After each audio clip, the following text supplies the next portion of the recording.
Jeremy Lent, glad to present you, the author of The Web of Meaning. This webinar is organized by three Belgian organizations, all of them questioning a bit dominant narrative we're living in today, and all three helping to create like a new story that serves the continuing unfolding of life. So the three organizations are called Regeneratief Leven, translated regenerative life, Restory, and then Imagine Life. Jeremy, very, very happy to have you here with us. Hey, Eddie. Yeah, thank you. Thank you. I'm looking forward to this conversation. Good to hear your voice, and so that everyone also can hear your voice. I'm gonna ask you an opening question, like introduce yourself, whatever feels right for you to share at this moment and in this setting. Hmm. Who are you? All right. Well, um, that's a good question. I used to call myself like an author and integrator. Like on my website, I thought for a while, how can I explain who I am? And I like the idea of saying, well, I'm an author, but I'm also an integrator because a lot of my work is about integrating different forms of meaning or different approaches into something that really embraces it all, but is also allows for that differentiation. But honestly, what was coming to me right as you asked right now is the way I would probably describe myself at this moment in my own life is I'm somebody who is has taken almost like a vow within myself to devote myself to the flourishing of all life on this earth. And I can truly say that everything that I'm doing at this point in my life is really with that deeper intention, is to really move towards the greatest possible flourishing of life on this earth right now. Wow, that is a very good introduction. I think this is an answer that not that many people would give if you ask them, who are you? So apart from the author, an integrator, and with a vow to help flourishing life. And Mhm. you wrote a magnificent book. And I think many of the people here read the book, perhaps not all of them. The Web of Meaning, and with the subtitle Integrating Science and Traditional Wisdom to Find Our Place in the Universe. And you do ask some profound existential questions. Who am I? So it's regarding the identity. Where am I? Cosmic context. What am I? Human nature. How should I live? Ethical question. Why am I? What's the purpose? And where are we going at the end, which is the collective future? Mhm. What made you write this? What's Yeah, the what? start of it? uh, yeah, well, ultimately, the this entire book is really my the results of my own inquiries into exactly these questions that I went through over a number of years of my own life. Um, and so I can give you a little bit of a uh, background to where that all came from. Is essentially I spent pretty much the first half of my life really up until some period, maybe about 15 or so years ago, doing my life in a very different way, like more along the lines of that guy Uncle Bob that Yes, I yes, you mentioned in the beginning of mentioned your book. Yeah, in yeah. my book. Just essentially part of mainstream culture, doing my thing. I actually I ended up started an internet company and took it public, and that didn't ever feel quite like my thing, but it just circumstances of life led me to do that. Um, but then things happened in my personal life that caused basically everything I built around my life to sort of crash around me. Like my wife at the time, she passed away some years back, but she began to get quite sick. And I looked out, I left the company to look after her. And then this company that there was it was, I founded it during the dot-com boom and all these things happening. And but I really left it when it was too early in its own development. And I was staying around as chair of the company, but it basically crashed and collapsed. And then I had to deal with all the aftermath of that while I was looking after my wife who was going through like borderline dementia. And so I really lost the person that I had loved all my life, even though I spent years then looking after her. So it's as if my life had sort of crashed around me. And I asked myself, like, whatever I do with the rest of my life, I wanted to make sure it was truly meaningful to me. But I realized I'd never really asked the question, like, what is meaning? What is actually meaningful? And so I ended up spending years of my life really trying to ask these questions, questions about meaning. And then as I did that, I didn't want to take for granted any preconceived notions, whatever they were about God or the soul or what makes humans human or what is the purpose we're here for, anything like that.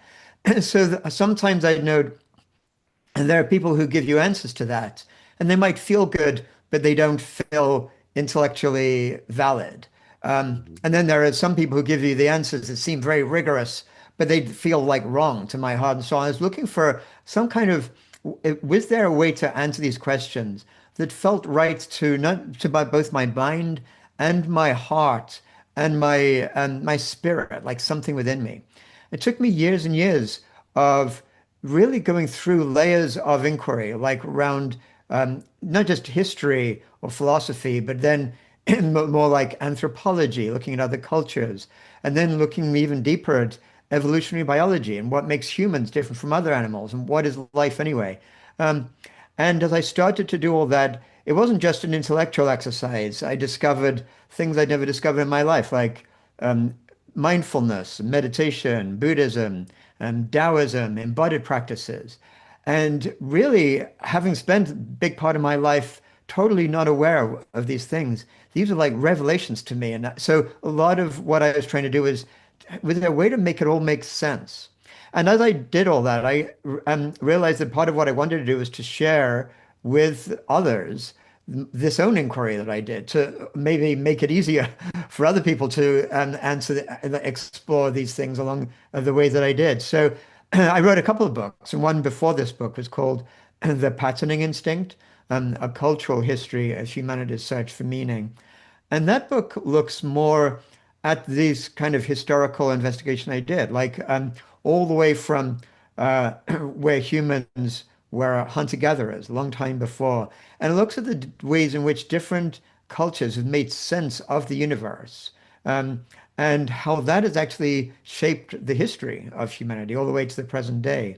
And it kind of also looked at, it sort of took us to this pretty crazed way in which we have our lives right now, which on one level seems to be incredibly sophisticated scientifically, technologically. In another level is like so fragmented and so alienating and so devoid of meaning. Um, and then the second book, The Web of Meaning, really just shares my own sense making that I had brought from this journey. And a lot of it is not meant to be like, oh, I've got the answer. I've come up with some real, it's more than anything about looking at the great insights that have been shared with all of humanity from these different traditions, both from the historical traditions, indigenous, Buddhist, Taoist, Neo-Confucian, and also from modern scientific insights, from systems science, evolutionary biology, cognitive science. And a big thing that I came to is realizing that there's no actual necessary distinction between those.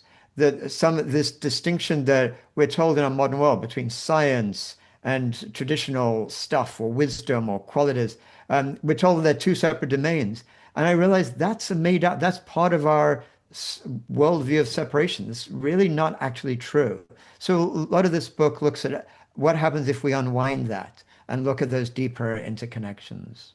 And did you believe that personal experience you went through made you write this book so that you can connect with what happened in your own life, that you needed that pivotal moment to make that change between running a company and being more, I don't know. Yeah, it's a very good question, and I think this probably is true. And it's a really a little bit like if you look at Buddhism and the sort of description of the sort of the path, almost like the beginning of the spiritual path. And it sort of there's almost a sense in which that um, the first we experience what in Buddhism they call dukkha, like a sense of suffering, a sense that something's not right. Um, but then there's an experience of an awareness of that. And I think that's almost like the beginning of any kind of path of inquiry is the awareness that there's something that's not right. And then along with that, an intention to do something about that in one's own life. And I Mhm. think many people may have been maybe in the position that I was in before that time, like that there was a lot of dukkha and suffering that I was experiencing in my life, but I hadn't gotten to that place where I could recognize that. So you'd sort of do things almost Automatically, intuitively yeah. to try to reduce the suffering. You try to, do this, deal with that problem, have a relationship, try to make money or whatever it is, improve your status, whatever, but without realizing that there's something deeper that is available. And in my case, and I think for many people, there is some sort of crisis that leads you to have to begin to answer that question. I do think some people may be fortunate in a sense that they just start to naturally ask that question anyway. I don't think there's Without a crisis. one Mhm. like path is true for everyone. But for me, and I think for a lot of people, it did require, for me, it required basically a complete sort of breakdown of the attempts of meaning making I'd had in my life to really ask these deeper questions. I like to refer to something which happened recently here in Antwerp. Hmm. Quite a few people here present probably know about it. We've been cutting, or they have been cutting 62 trees recently nearby where we live, and it was a lot of protest demonstrations, legal actions. Actually, police was involved. They were treated like gangsters, the people trying to protect the trees, Mm. which created a lot of pain for people because these trees were planted in the 60s. People grew up with them. They were in front of their house and then suddenly they disappeared. Um, so there's a lot of anger and maybe in the meantime, also politicians are start to realize, oh, well, first thing they said, we badly communicated. But of course, it's a lot deeper thing that is missing. This brings me perhaps to what you call animated intelligence Hmm. that trees have souls, all living creatures, and we treat them as I don't know a piece of garbage. Actually, um, Yes. as a society, it seems that quite a few of us are not really aware of that intelligence of nature. So you wrote about it in your book. What does it mean for you? Animated intelligence versus Right. artificial intelligence, for example. Hmm. Yes, right. Well, and that was one of the discoveries really I made as I went through this all this kind of deeper investigation is realizing one of the sort of preconceptions we have in our dominant worldview today. Some people might call that modernism or whatever, but it's this sort of sense that there's only one form of intelligence, which is the one that we humans display more obviously than any other mammals that we know of, which oftentimes neuroscientists call it, have different names for it. I thought the name that made sense to me was I call it conceptual intelligence. Mhm. Sometimes people call it symbolic intelligence or whatever. But it's the kind of intelligence that we have as humans as a result of a more developed prefrontal cortex. That's the sort of evolutionary aspect of it. But it enables us as humans to really develop things like language, which began to develop a more collective conceptual intelligence and then pass that on to new generations. So over time, we got to develop all these technologies and not just language, but a sense of separation from the rest of life. Like we began to realize we can act on the rest of the world and we can think through things and um, which is all wonderful stuff. And it's something to totally celebrate about us as humans. But what happened, and that really happened to the most obvious in the most obvious place with Descartes and the sort of rise of modern thinking in early modern Europe. That famous statement from Descartes, cogito ergo sum, right? I think, therefore I am. And at that point, there was this sense that that thinking is not just something that differentiates humans from others, but it's what makes us our actual, it gives us our essence, our true identity. And it's as if you look at the logical implications of cogito ergo sum, then the corollary of that was if there's another entity that doesn't think in the way that we humans do, then they aren't. They don't exist.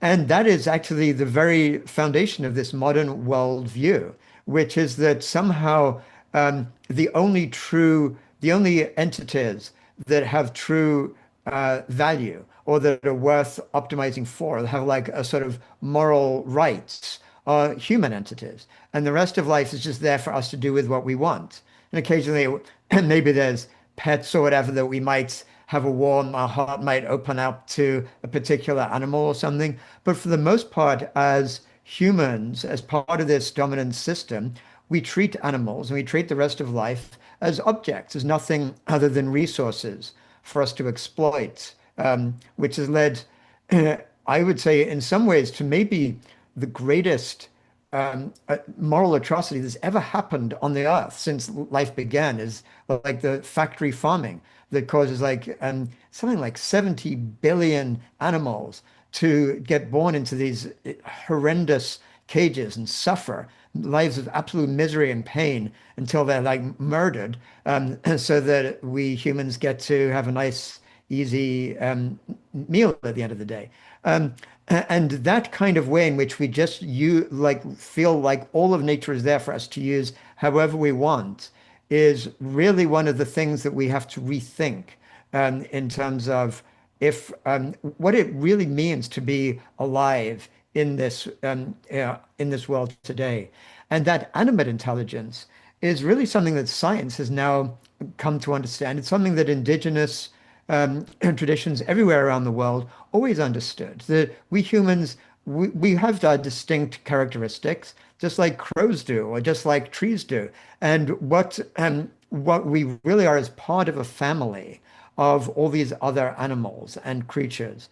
And recognizing that and coming from a place of humility around that, and a place of recognizing we might have certain powers that other entities don't have, and how can we use that for the benefit of all of our family, of all our relations? That is one of the big shifts that I think is available to any of us, and that as a society we need to do if we're going to have a long-term future on this earth. You also talk about fractal fractals a lot, well-being across all scales, in contrast with the main narrative of today. Can you elaborate a bit on that one and linking it with animated intelligence? Yes, well, that the very notion of fractals is something most people might have a rough sense of what that word is, but it's actually a mathematical concept, which is really recognizing that there are patterns sometimes that then recreate at larger and larger scales, going on and on. Sometimes it can be done almost infinitely. But what's interesting about patterns is about fractals is that every time they recreated these larger scales, they are actually their principles might be the same, but the actual exact shape they take is different. So that's why some of you may have looked at some of these pictures of fractals, and there are these amazing videos where you can sort of go in and into some of these mathematical design patterns, and it just goes on infinitely. And it kind of blows your mind because you sort of realize that something you think you're looking at something, and that's what it is. And then you go in and you see there's a whole universe and below that or beyond that you didn't even know was there. And what is fascinating is that that's one of the insights of modern thinking and modern science that again was understood by some great traditions in the past. So, this is a lot of where, as I did this research into other traditions, I found that traditional Chinese thought had these amazing insights that many of us are simply not aware of in the West. And one of the concepts they had was um, they actually looked at the entire universe really in terms of patterns. And the way they described the sort of the ways in which things connect with each other, the sort of principles of organization, if you will, they called Li. It was just the word they used. And we're familiar with that traditional Chinese word qi, right? Which Yeah. we usually translate as like energy or matter. And that's in itself is interesting that their idea of qi was what Einstein finally discovered with E equals mc squared. The energy and matter are really the same thing, just expressed in different ways. But to them, qi was one thing, but the way in which qi organized itself was Li, was the patterns. And to me, this was one of the great sort of light bulbs that went off as I did all this research and I was reading about traditional Chinese thought as I was reading about modern systems science and complexity theory. That in modern systems science, and there's a particular writer called Stuart Kauffman, just a great, really a profound thinker, mathematician, biologist, and systems thinker. And he writes books with names like At Home in the Universe, looking at these patterns. And he was writing at some point, we're discovering this whole new way of understanding our place in the universe, which has never been experienced or thought about before in human experience. And here I was at the same time reading these great thinkers from 1,000 years ago in traditional China who essentially were talking about the same thing. They were saying, like, we all, if we look at these Li, these patterns of existence, they were describing fractal. They were saying the Li of a blade of grass is also expressed in the whole world. And then they looked at the universe itself and said, we don't know what came first, but ultimately there must have been some sort of core underlying pattern that led to the qi expressing itself in some way that allowed all of this to happen. So their very notion, instead of having a God that they looked at, their very notion of what they called the supreme ultimate was the sense of a deep underlying patterning of the universe that existed even before the universe itself was there, and is there in every one of us. The very concept of what nowadays we think of as a hologram or whatever. So this is the incredible insights that what we're discovering in like this modern mathematical understanding about fractals has been understood in deep ways from other deep wisdom traditions. And to me, this has a deep spiritual implication because we begin to see ourselves just as part of something so much bigger. And once we begin to really open up to that, and this has been, a profound part of my own spiritual journey, the sort of layers of sort of ego identity or layers of separation begin to fade away. It's not like I have to break them down or try to transcend them. They become almost irrelevant as I begin to sense that my identity really is a pattern within a pattern within this larger unfolding set of patterns that is our universe. When you're mentioning these ancient wisdoms, and then you're also referring to modern science, I mean, what happened with these ancient wisdoms and they've been replaced by modern science, and now they're trying to find each other back again? Or how do you see that evolution happening? If there is any evolution in Yeah. that Um, range of well, thoughts. this is also so interesting because when we when we talk about modern science now, I think it's important to make a distinction that is really not made enough between what is called um, reductionist science and system sciences, if you will. Um, and I mean, maybe it helps to begin with, like, oftentimes people who have some of these spiritual insights that I'm talking about, they get to sort of reject science. They say, science leads to all these problems, and these people don't understand the deeper, more heartfelt, spiritual existence we're talking about. But I don't go to that place. I think it's important not to reject science because if we just think about what science actually is, I see it, people often think science is value free. It's like something separate from values. I don't believe that's the case. I think science has some values, and it really, these are great values to really embrace. These are values like a desire to understand the world, a transparency. Like when you are doing an experiment, you share it with others because you're all working collaboratively to try to get to a deeper understanding, and open to empirical evidence. So if you discover something in an experiment, you go back and you change your understanding. So there's a humility that comes with true science, a recognition that you may not be right, and you got to explore things. So there are core values to science, and that scientific project, if you will, over many hundreds of years now, I think is one of the greatest contributions that has happened to humanity. It's a wonderful treasure that we have. So that's science. But then a particular branch of science, which is like the one that Descartes and Francis Bacon and Galileo and others set going in that early modern Europe, was around what's called as reductionism. It was actually Descartes who defined reductionism. And he said, basically, he discovered if you look at smaller and smaller things, you begin to understand them better. And let's make science almost like the actual word science actually comes from a Greek or Latin word to do with cutting. So it's almost let's like cut things down to smaller and smaller parts, and we can understand them better. Brilliant insights. And it led to then breaking science into things like biology and science and chemistry. And then as scientists did exactly what he suggested, they discovered molecules and elements, and then they discovered forces in physics. And in biology, they discovered cells and then DNA. Um, But so they forgot again, the this whole. is, sorry? They forgot the whole. Well, The connect. this is the thing. So it's important. My point is n there's nothing to reject about this. Is some of the great advances which has led to us having things like the germ theory of disease and me being able to talk to you thousands of miles away.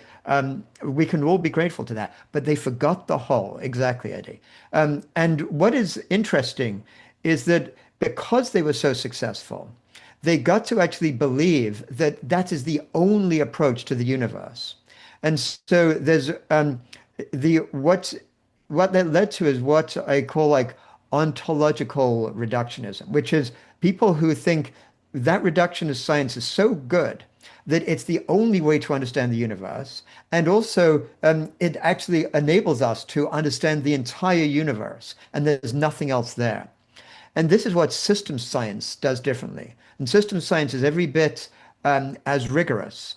And I would say, in a way, it's more open-minded because that reductionist ontology loses some of those values of science because it's a leap of faith that they make, which is equivalent to maybe a traditional Christian believing in God just because they want to, they're told they should or whatever. It's the same sort of thing. Like in this case, modern system sciences and complexity sciences, they don't reject reductionism, but they say, in addition to that, we need to look also at the ways in which things connect together and understand that at different emergent layers of that complexity, new rules apply, new principles apply. And it's only by looking at those you get to understand basically complex systems such as organisms or nature or essentially anything that's living, which where those complex parts interrelating is as much, if not more important than the actual stuff they're made of. So that's what I think is important to understand. But the problem is that most people are still in, even in today's world, even though system science has been around now for 100 years or so, and people have explained it absolutely clearly, most scientists still think that the only science is actually reductionism. And every now and then, a reductionist scientist comes across systems thinking and they have their own personal eureka. But we have not yet seen the paradigm shift where science as a whole has recognized that reductionism is just one element of a larger project. If we build on that and we look at the transformation aspect of it, in your book you also talk about it may start with a personal transformation before I we think go to an organizational transformation or a societal transformation. I think this is important to understand. Part of this recognition of these deep sort of interconnection that I'm talking about is that we also can't just make this clear separation between what is our personal experience and what's happening in the world around us. The ones I recognize that I'm part of everything that's happening around us. Um, the actual transformation itself is a breaking down of that barrier. So sometimes people will say, um, we like before we try to change things in the world out there, let's do our own internal personal transformation, which is a wonderful thing to notice and to be aware of. That a lot of us, in fact, I'd say pretty much almost every one of us, in our way, we look at sort of the colonization of Europe and the rest of the world. We've also had our own minds colonized by modernism. So our very ideas and the things we just take for granted have been imposed on us through this last 500 years of this dominant worldview. So a lot of what we need to do is recognize that and shed that. But we don't do that separately from being engaged in the world. It's not like first I got to fix myself and then I'll go out and try to do things in the world. Because it's by engaging in the world, it's by looking at the really the terrible harm that's being done in the world right now, and looking at the ways in which these same basically deluded ways of thinking are coming out in violence around us, all around us. By engaging with that, we also get to be discovering about ourselves. So there's a little bit like a fractal right there. Like there's a certain system of what we can think of as ourselves. And then there's like all those around us that are the people we have direct relationships with. And there's a global system of society as a whole. And to me, the transformation has to be happening at all those layers at the same time. And each transformation of one layer helps to impact the transformation of the other layer, rather than one have to happen before the other. I like the expression you said about colonizing our minds. So we should decolonize our minds. Hmm. And how do we do that? How do we approach that? Yeah, well, that's a great question. And really, I think the first place to approach it is a little bit like when I was talking about that Buddhist path, beginning with dukkha or whatever. I think it really, to begin with, is a recognition that there are patterns within our own minds, our own ways of thinking and acting and being that are destructive and that come from the dominant culture, but ones that we might have imbibed very, very early on in our years. So there's a certain intentionality, a curiosity, and an awareness of that. And the intention then has to be to recognize that with the orientation towards working with that. But a crucial element around that um, is what can simply be called a quality of kindness. We need to bring kindness to that recognition.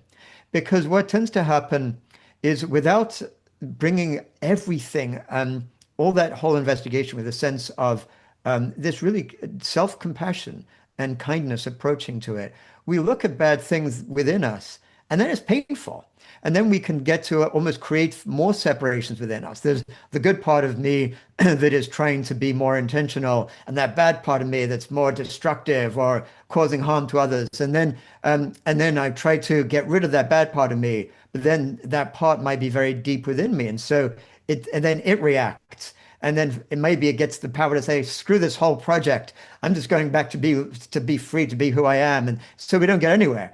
But this is where kindness and compassion play such a part, because we can recognize that any things we recognize within ourselves originally were there to try to protect us against a lot of the time patriarchal ways of being, like upbringing that puts values around violence or harshness or a discipline that causes those soft parts within us to get defensive and then learn to be hard or whatever. So we have to learn those parts began within us in very um, ways to just try to protect ourselves as an organism.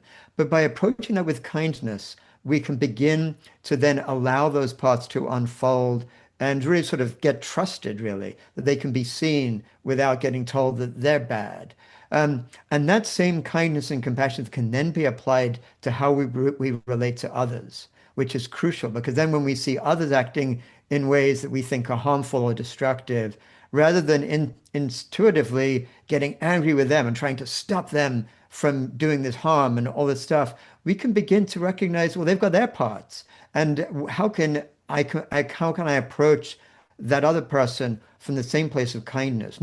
That's not saying that saying it's okay for them to do harm or it's okay for me to do harm, but by recognizing the underlying cause of that, we can begin to build bridges and begin to like heal together rather than just create new layers of harm over the old layers.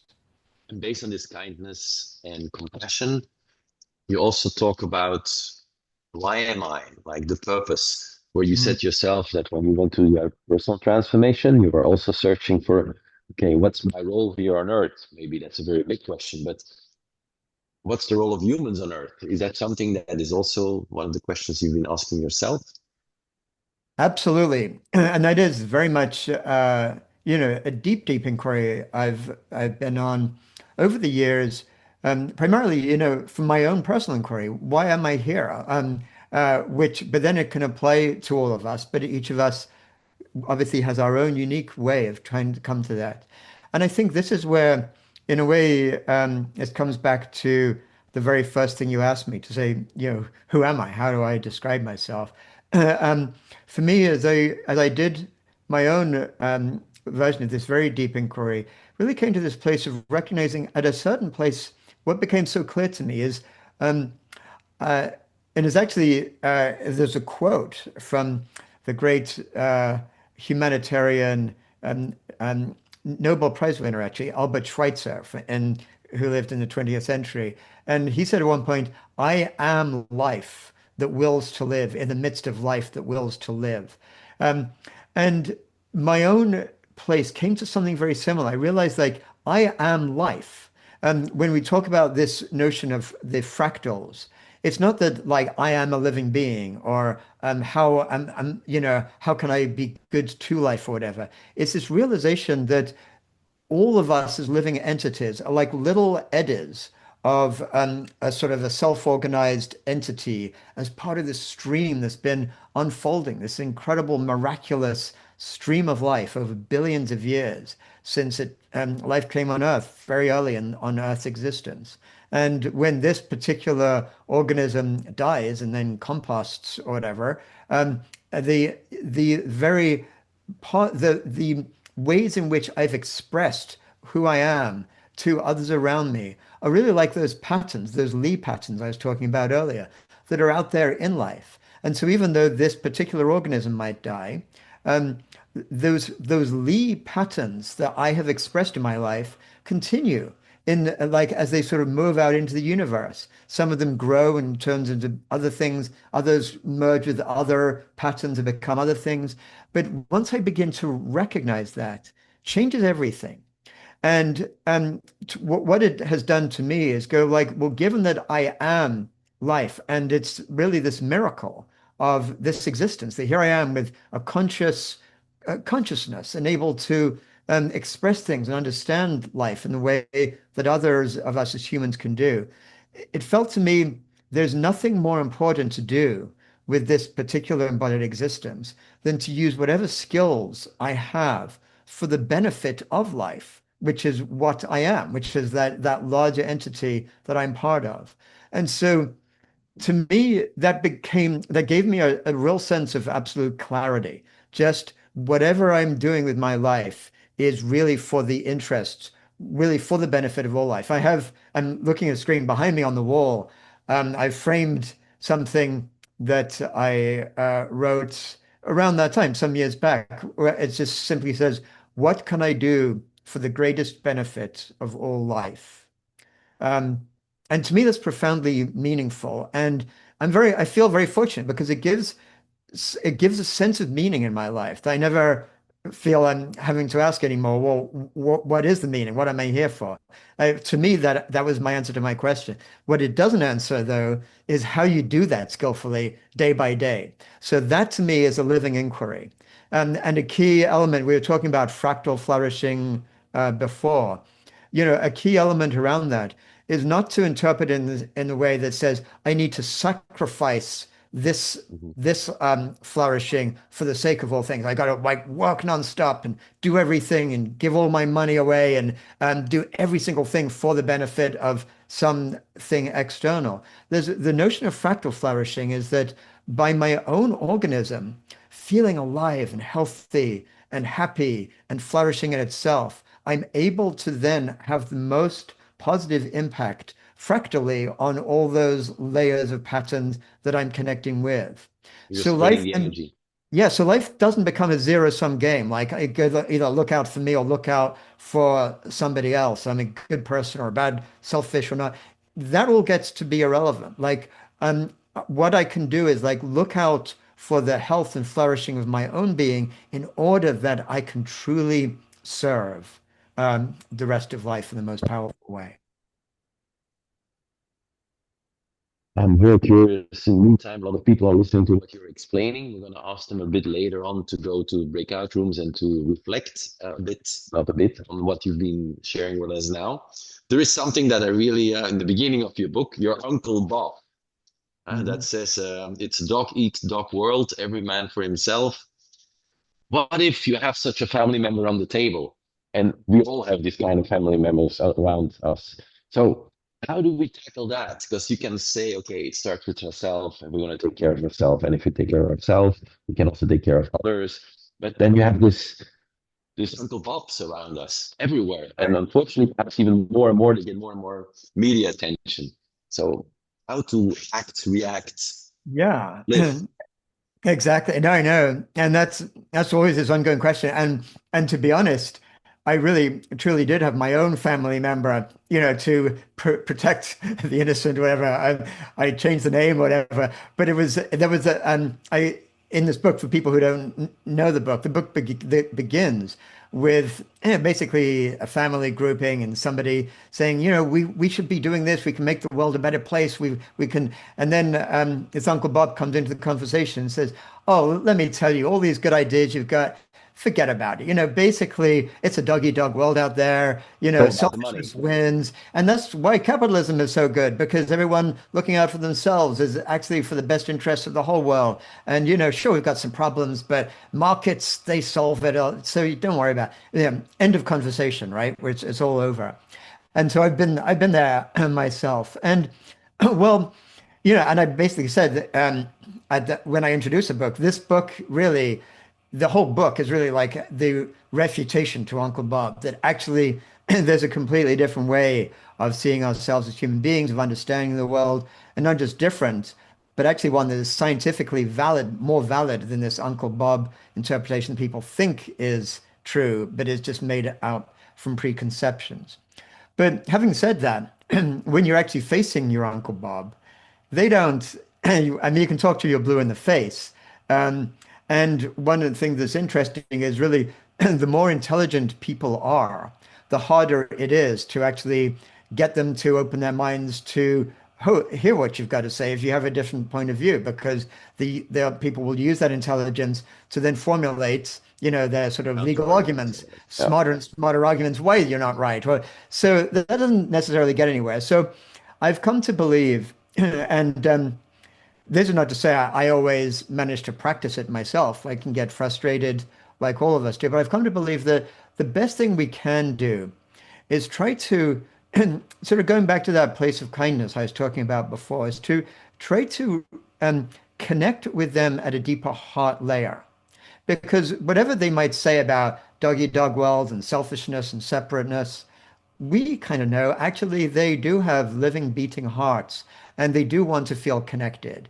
And part of what we can do if we want to really live into this way of understanding things in this place of connectedness is to actually look at where that is coming from. What was it in their own way of development that led them to formulate these ideas? Usually it's their own, some place of their own suffering or something that they deeply want that they didn't quite get or whatever.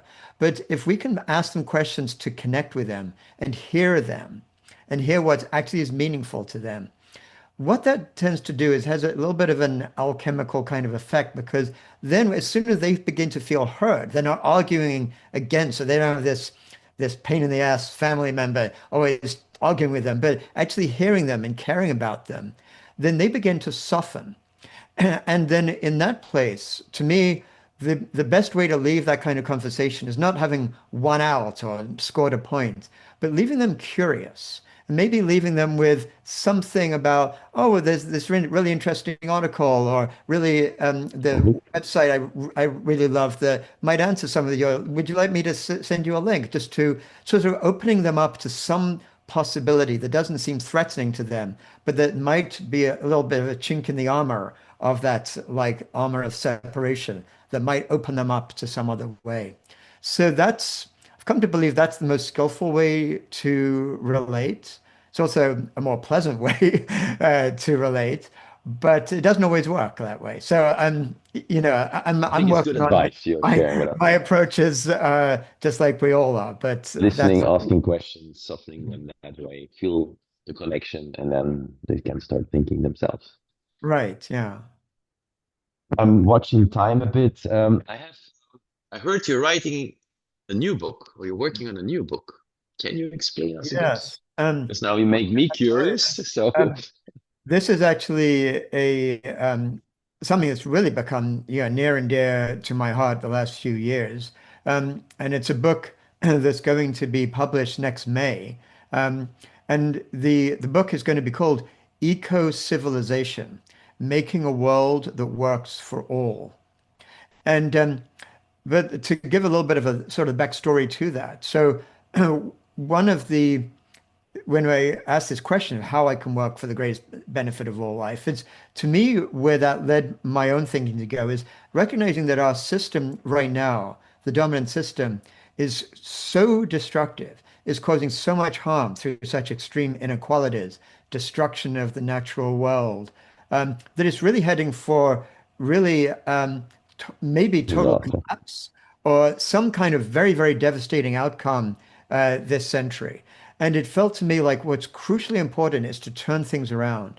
And that book, The Web of Meaning, ends with this vision of what would the world actually look like if we organize the world itself according to the same principles of this connectedness and this dignity of all life, and recognizing how we're part of all human beings around us and part of all life. And it's an idea that was not my idea, but one that I came across that others had been formulating their thoughts about, of what's called an ecological civilization, or an eco-civilization for short, which is looking at what would it look like if our entire system were redesigned around simply setting the conditions for all beings to thrive on a regenerated earth. Such a simple idea, something that makes sense probably to almost everybody in the world, but is so different from how our system is actually designed, which is really around the notions of extraction and exploitation. That very worldview of modernism really is expressed in global capitalism, which is really about exploiting and extracting as much as possible to create this kind of wealth pump, to sucking wealth to a tiny elite at the very top. Um, and so I spend a number of years now researching and discovering that in every aspect of what we call civilization, um, brilliant people have done the work already to think through what a redesigned system might actually look like. So just like in the Web of Meaning, I spent a lot of years looking at the great insights of others and trying to cohere it together into a coherent form. I've tried to do that with this book, is really look at the ideas that, again, not my ideas, but ideas that are already being developed and done and performed in some cases in communities around the world. And seeing that whether it's in technology or education or urban design or thinking about economics or finance or governance or rethinking democracy, put it all together. And there's actually a vision of, there's actually a future available to us that could truly work. It's not a utopia. It's not like some, wouldn't it be nice if kind of Mhm. future. It's one that's actually available to us. But the institutional blocks, of course, are stopping us actually getting there right now. But the thought behind this book is that if we can all share this sense, there's a life-affirming future beckoning there for us, then the millions and millions of us, of movements all around the world who are already doing this, working on this stuff, can maybe begin to strengthen their coherence together and actually help us transform our future towards that positive approach. So that's the book that is coming out in May. I'm just finishing the manuscript really right now in the next few weeks. And so I'm Wow, looking forward to looking reading forward it. I to guess coming. all the people listening here as well, because that's indeed the next step in what we're going to do now. All people listening is I would like to thank you for this part. It's not finished yet. We're going to call you back in to answer questions. But I would like to invite, and Xenia, my wife, is going to help me with it. We're going to divide you in small breakout rooms. And we would like you to just overthink the conversation or the interview I did with you. And so, what resonated, and what are specific questions you want to ask? I've seen that in the chat box, people have put some comments and so on and so forth. But take the time now to chat in a small group of people about what you heard and learned, and what are the things you would like to ask to Jeremy. So, we're going to go into a 50-minute breakout room, which is really very short. So, the idea is tell the others what resonated, find out questions you still have. And then afterwards, we're going to ask Jeremy back to answer these questions. Okay, thank you very much, Jeremy, for your inspiring explanation. Um, you remembered us of the fact that we are full of preconcepts and ideas that are not ours. You remembered us, and we felt in our small group that it's true, and mentally we know that. So it was good of you to remember us. But the question is, how do we work that? How can we get through all those conceptions? Because we know that they are there, but we don't know how to tackle it and how to get through. We had one way, and that was by going to the body, returning to the body, and feeling, using the body as a sort of monitoring system within a certain situation. How can I contribute to more life in this situation by feeling, by using the body? Okay, Philip, I'm going to So stop you. You asked the question. We're going to ask now Jeremy to answer it. Yeah, and that is a great. I love where this question is going, and yeah. So as you were talking, this question of like, how do we know what we can kind of trust, essentially, in all these thoughts that go through us, and there are these great meditations in the Advaita tradition. There's this meditation known as neti, saying, which is essentially if everything that comes through you go, this is not me, this is not me. Like, and in Buddhist meditations, similarly, there's this recognition that really none of those things are necessarily us. In modern psychology, there's a increasingly well-known practice called parts work, which does something similar. Which, if I have a angry feeling, or I think this is wrong, or whatever it might be, recognizing that's actually a part within me, and it's something that I can honor. I think this is the crucial element about it is all those parts are to be honored, not disparaged within us. But then there is this sense of something larger. And I think the embodied approach is a very, very important one, because that is something that we know exists within us, is our embodied feelings. But even those feelings we have to recognize can often be, you can have feelings of anger or feelings of any kind of feelings, good or bad feelings, which are also partial feelings. There are particular states that I'm in for one moment to the next. And there are some sort of non-dual traditions that just look at the really almost like that notion I was talking about earlier of the in Neo-Confucian thought of the supreme ultimate, or just some sense of the universe as a whole can hold it all. And each of us has the ability to connect with that bigger space and just feel into like a deeper wisdom which can hold all of it and allow really almost like this deeper layer of compassionate recognition. No matter what we do, no matter what we think is the right thing today, we might have moved on for another thing the next time. But to me, it comes back again to this notion of kindness and compassion. And there was one great statement of wisdom that came to me a number of years back. It essentially said something like this, like, look around you on your path, on your spiritual path. Um, Look around for kindness. If you don't see kindness, then maybe you're on the wrong path, basically, because that is the one, that's the thing we can always bring with us in our own investigations and in how we relate to others, that you can almost always trust. Okay, thank you. Before I go to Anne, I'm going to quickly take a short question from the chat and then we go from chat to Yeah. questions. I had a question on intuition. I've been reading your chapter 3 and I agree intuition is important. I'm still a bit puzzled. Is it slow or fast intuition? My experience, it can take its time, but Kahneman calls it fast. What's your opinion? Yeah, and that is a great question. And I think the answer is both, really. Because yeah, we do. We have like gut feelings sometimes, but that's the whole thing is sometimes those gut feelings can be wrong. That it's not, and we have to be careful not to just say, oh, I just go with my gut, I can trust that, because sometimes even that is wrong. And there's a biologist, a brilliant biologist called Robert Sapolsky, who wrote a book called Behave. Very, very deep cognitive understanding. And he said something very, very important, like that when we're dealing with people in our in-group, it brings up a lot of our core human sense of solidarity, what we can believe and what we can really trust.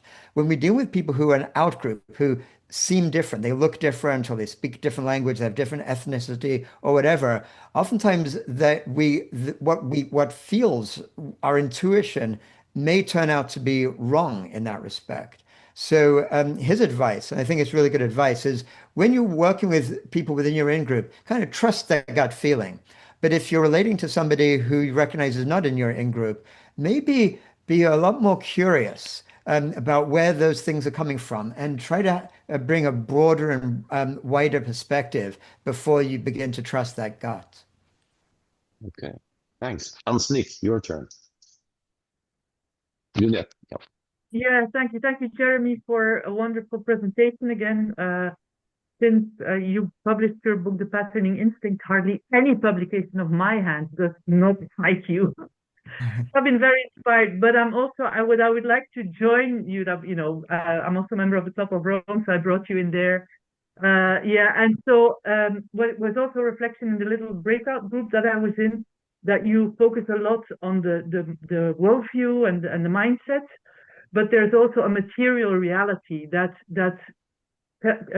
sucks us into this, extractive mindset, and some of it has to do with the new media or the medical science that is embedded in all sorts of I don't know, specialist uh, practices, because and another root cause of that is, of course, is the money system, which is extractive by design. We stupidly inherited it from medieval bankers without ever questioning it. So there's a whole other technicality of that, and we've been working with a group of people also here in Flanders on making the money system, realign with life. Like what you said at the end, life is the frame of reference. Can we imagine a money system to help us to foster regenerative activities? So this is just a shout out. If you would like to integrate some of that in your latest book, I'll send you a So, a message question, on. Anne? Do you have a question too, or just a shout out? Just a reaction of, Okay. do you also think we can look into the money system or into the financial thing, and do you see alternative pathways there, or do you say no? I just maybe focus on this. Yeah, absolutely. Thank you. And please do go ahead and send me what you were mentioning. And very much my answer is yes to possibilities for transforming the money system. And in this new book, Eco Civilization, how making a world that works for all, I have a chapter on looking specifically at our money system, looking at some of the fundamental problems with it. Essentially, the whole notion of debt-based money is a fundamental underlying foundation of the requirement for growth, which leads to this massive amount of debt that is in the world right now, which essentially just serves to make the elites even wealthier, and requires growth in order for the whole system to be stable. It's almost like this game of musical chairs where the chairs keep getting pulled, and every time the music stops, like everyone's, what do we do? And there are ways, very straightforward ways to change the money system. There's a number of different ways. One is a centralized way, just having governments issue money, not through this debt finance, but to where it's needed the most. Other ways are around community currencies, alternative currencies, things like that. So a lot of different approaches, but that has to be fundamentally changed. Thank you. Okay, another question. Many people experience nihilism, so it's a question of era, as a response to personal collective disillusionment. Can ancient wisdom, traditions, or a new worldview grounded in ecological interconnectedness offer a durable sense of purpose and meaning in an age of rising nihilism? Yes. Well, I think really a big emphatic yes to that. And I think that this is a real problem. In a way, nihilism relates to some of the major uh, crises we're facing right now in the world. A major one of that is the incredible inequalities that have led so much wealth to get sucked up by such a tiny elite that people have no longer feel that they feel this whole system is structured against them. And so when people try to say, talking about things like fixing the system, they say, bullshit. Like, this is not working for me.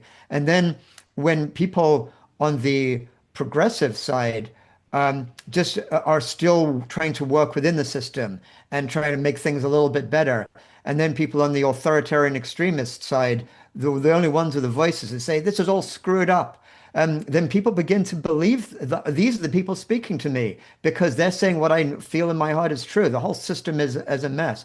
So then they end up moving towards authoritarian ways of thinking and there's this kind of nihilistic ways of thinking. And so I feel what's absolutely crucial is to recognize that, first off, from the point of view of what we call epistemic chaos, the social media and the sort of breakdown in our shared understanding, we need to really come from these questions we're talking about today, like from our heart and from our real connections we can trust with people, knowing that that's what we can truly trust is our actual deep heart connections and go from there. And secondly, we have to be ready to say that this system does need to be transformed. One of the messages from this book I'm writing right now, in relation to people who are trying to fix the system, saying actually the system isn't broken.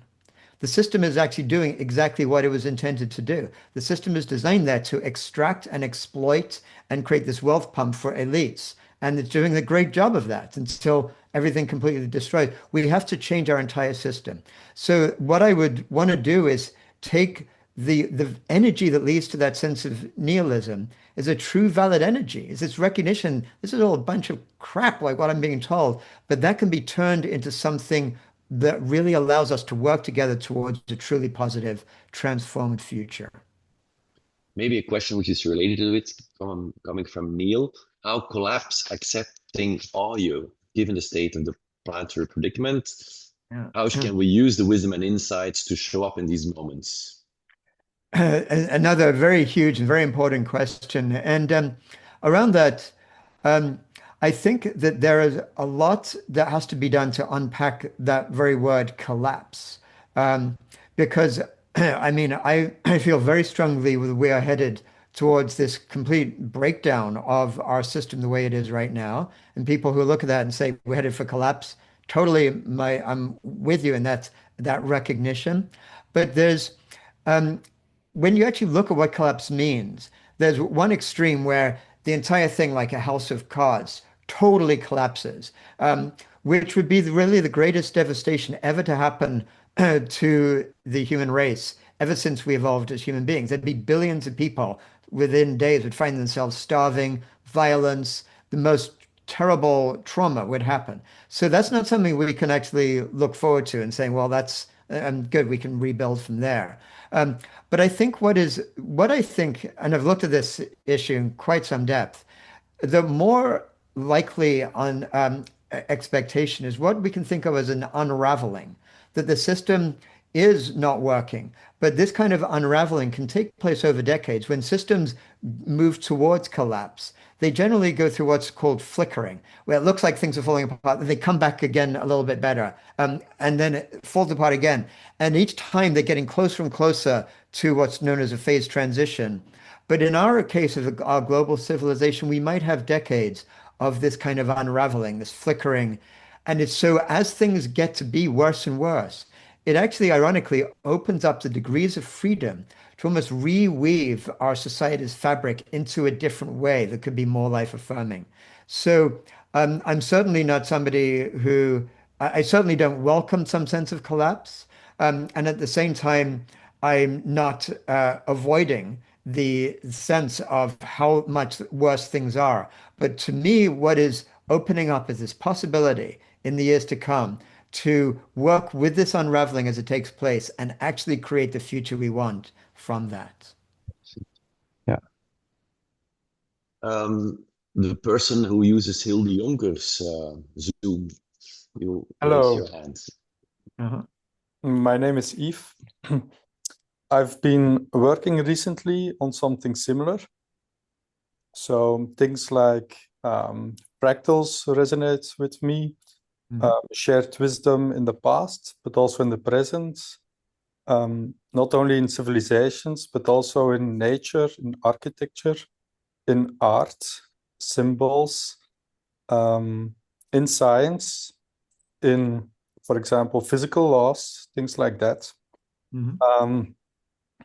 So maybe after the chat, I would like to connect, but I'm very curious on your view of what is our role as an individual, what is the role of AI, what's the role of blockchain, and what's the role of values in your eco-civilization you're writing about. Yeah, Okay, yeah, well, thanks. thanks. Well, so and I see we're coming close towards the end of our time, and these are these big questions. So maybe what I'll do is, I think I've talked somewhat about how I see our role as individuals, but you raise a very good question about AI and blockchain and technology, and I think that's really worth taking a look at right now. And so again, I think it's important not to reject the incredible advances that technology offers us. And whereas blockchain is oftentimes viewed as cryptocurrencies and people just trying to get rich quick and all this stuff, it also opens up opportunities, for example, for what are known as DAOs, like distributed autonomous organizations, which are ways to decentralize power within groups, allowing it to move towards more of the grassroots. I think the important thing to look at both AI and any kind of blockchain type of technology or whatever is where does the power reside in that system? Now, right now, as these systems are developed within the context of global capitalism, for the most part, it's all centralized. And the power actually resides in increasingly centralized and powerful groups, whether it's Facebook or Google or whatever it might be, or Airbnb or whatever, where the information itself is only held by this group that then uses the information to give themselves power at the expense of everybody using it. I think what's critical in all technological development that we want to be truly life affirming is to start from a structure that decentralizes the information. So that, for example, something like Airbnb or any kind of rideshare, like Uber type of technologies, it's possible for rather than the information all being shared by a centralized group, for the people using it to have the power over their own information. And that's the kind of technological advance that can actually allow us to have technology, even AI, in a way that actually helps each of us rather than some gigantic big corporation. So there's a lot more to talk about, especially in relation to AI.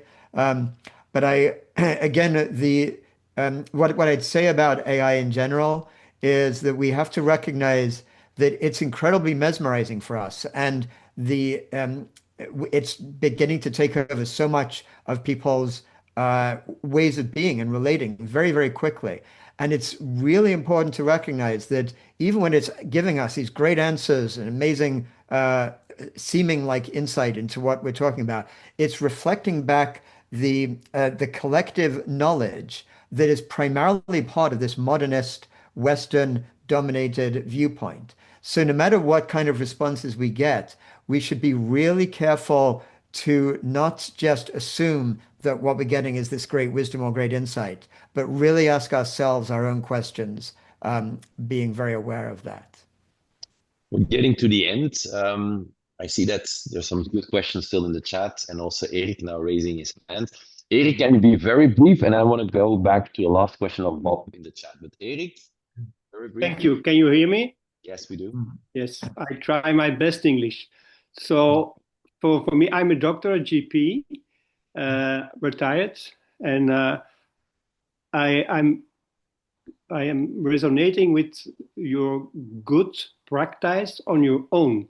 But when we go together to the system, that's the only way, the trusted networks.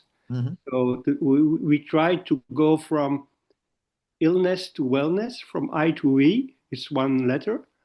And what do you, I believe in microorganism, in microbiome, the science of the microbiome and our identity.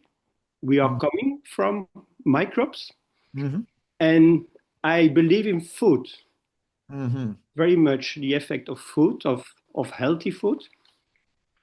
And my question is, as an example, I can eat very good and very healthy, but when a food restaurant, a fast food restaurant, Right. McDonald's is coming to our village with a new identity. I can doing nothing, so I need a lot of people or trusted networks to counter the toxic aspects of what happens at this moment. So in your new book, how do you face the we and the networks? That's my question. Yeah. How do you do Great it question. without to sacrifice yourself too much? Yes, and food itself, food and agriculture is a big issue that has to be transformed entirely for that life-affirming future. To the point you say, and just more generally, the way we look at networks a lot is actually the more normal evolved human way of organizing ourselves is according to what's known as the commons-based ways of self-organizing, not with hierarchies, but with groups that work together. And some of you may know of the work of Elinor Ostrom, Nobel Prize-winning economist, who looked at how commons works. Another book I strongly recommend is by Silke Helfrich and David Bollier, called Free, Fair and Alive, which is a modern rendition of looking at the commons. But the theme of the commons is very much central to the book I'm writing and to our possible future, where we organize ourselves at local levels. But that doesn't mean that we ignore those bigger systems. But those local levels can fractally connect at larger and larger levels, all the way up to regional and even global levels. And for some of you who may be familiar with in Rojava, a region in Syria right now, is organized according to that way. Deep radical democracy, millions of people in an entire region where each different group is making their decisions at that grassroots level on the street, but it actually fractally goes all the way up to high governmental sort of places. I think that's a crucial approach that's available to us. Thank you. Thank you. Bob's last question. All people here are part of the same bubble. How can we broaden the awareness and invite other people to engage the collective transformation that is necessary to evolve towards equal civilization? Right. That's a very simple question to to ask. Of course, I'm joking. Yeah, great question. I think that it's almost like what we do once we realize that we're part of something so much bigger. It gives us both one way we can relax a little bit. We can recognize this is not up to each of us. None of us alone are going to solve all these problems. And so rather than get overwhelmed and everything like that, we can just say, look, I can just do my part. So that's what one aspect. But the other aspect of that goes the other way around. We realize that actually each of us does have a very significant part to play, that we can't just simply say, oh, it's such a big system, I can just relax and do my thing. We actually realize that what we're doing can have, like those Lee ripples I was talking about before, can have impacts even beyond what we even know. So it brings a certain sense of responsibility to us, that each of us can ask that question, what can I do for the greatest benefit of all life? And in each case, we'll have different answers. And in each case, the answers might change over time for each of us too. So it's not like there's one fixed way of relating. But I think that this is the question that I invite each of you to bring into your own life day by day, like saying, and each of you, yeah, maybe not every single one of you, but for the most part, I'm guessing, you has economic and cultural privilege. And when we look at this world of, 8 billion plus people, the vast majority of people are suffering from so much oppression, mostly through historical injustice. They don't have the opportunity or the luxury to ask these questions or be on a call like this. But most of us have some level of luxury and privilege and power that comes from that. And so it's incumbent on us, every one of us, to always be asking that question. Given the privilege that it's not unearned privilege. We didn't ask to be born in a certain, it just happened to us. But given this unearned privilege that each of us has in this global system which we're part, what can each of us do most skillfully, most effectively, to actually begin to be part of this system for transformational change that we need so much? What a beautiful ending and invitation for us all. Before we go, can we all stay 5 minutes we're gonna switch the camera to the ones who've been harvesting visually. We're gonna show them what they came up with. I think the idea was to surrender to whatever was coming, and draw, doodle, paint, scribble, color, things on a page that had to do with what Jeremy was talking about, or what you were feeling about what he was talking about, or associations that you had, or because you were bored, perhaps. But I was noticing self-compassion and kindness, and glad to see that taking a central role there. And I'm loving the colors, honestly. And there's a certain warmth and vivaciousness, like a vibrant quality that I'm picking up more than anything as I look at that.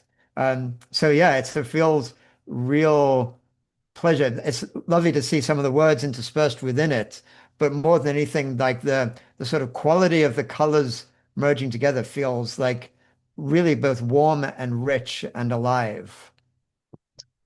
Can I ask the participants to use now the chat box to express your feelings or your gratitude or the things you learned very briefly for Jeremy? So direct your comments now in the chat. Type quickly, I'll read quickly. So how was this session for you? And it's going fast, so gratitude.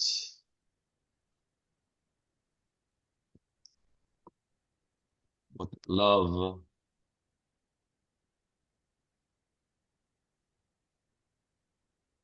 Connected, resonance, inspiring, life, hope, inspiring. So while people are typing, I would like to thank you, Jeremy, for this wonderful session, for the inspiration for us all, from the 3 organizations that organized this session. We wish you all the best. We wish you good luck with finishing the book. We look forward to it. We may give you another call in June or July after the book has been published. We've read it. So thanks for sharing that. Actually, for me, also a hopeful message. So it is possible. I think there are a lot of people around the globe who are actively involved in changing what is needed to be changed. Yeah. So in the name of us all, really thankful. Thank you very much for what you've done for us today. Thank And you. now Thank you, Eddie. And everybody thank you can to all of you. unmute and Yeah, clap. everyone's gonna unmute and give you a big applause. So unmute yourself and